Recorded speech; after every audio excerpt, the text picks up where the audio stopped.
ఆయన్ని లోపలికి తీసుకెళ్ళు. కుదరదత్తయ్యా, బయటికే తీసుకెళ్తాను. వీల్లేదు, ఇది నీ అత్తగారి ఆజ్ఞ. చాలా వీలుంది. ఇది మీ కోడలి గారి కోరిక. మా సిస్టర్ శాసనాన్ని ధిక్కరిస్తున్నావా? శాసనాలకి రాజముద్రికలకి ఏనాడో కాలం చెల్లిపోయింది కదత్తయ్య గారు. పిచ్చి పిచ్చిగా వాగేవంటే పళ్ళు రాలిపోతాయి. పెద్ద వేషాలు వేయకుండా నడు లోపలికి. ఏంటి దున్నపోతుల అడ్డంగా బలిసి తెగరెచ్చిపోతున్నావు? కొట్టేనంటే దవడ పగిలిపోతా. నీ కొడుకులాగా నన్ను గుప్పెట్లో పెట్టుకుందాం అనుకున్నావా? చెయ్యి నొరికి చేతిలో పెడతాను. మావయ్య గారిలాగా నన్ను చీకటి కొట్లో పడేద్దాం అనుకుంటున్నావా?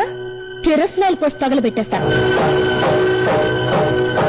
నల్ల పూలు, నుదుట బొట్టు, రంగురంగుల చీరలు, చేతి గాజులు, ఈవేళ నీకు ఇవన్నీ ఉన్నాయంటే దానికి కారణం ఈయన, నీ ఆయన. ఆయన్ని బయటకు తీసుకెళ్తానంటే వద్దంటావా? చెప్పు తెగిపోద్ది. నేను తిట్టగలను అత్తయ్య గారు, కానీ తిట్టను. ఎందుకంటే అత్తయ్య గారంటే అభిమానం, పెద్దలంటే గౌరవం. రండి మావయ్య. ఏమో నాగమణి, నేను అలా బయటికి వెళ్ళొస్తాను. ఇల్లు జాగ్రత్త. బాబాయ్ గారు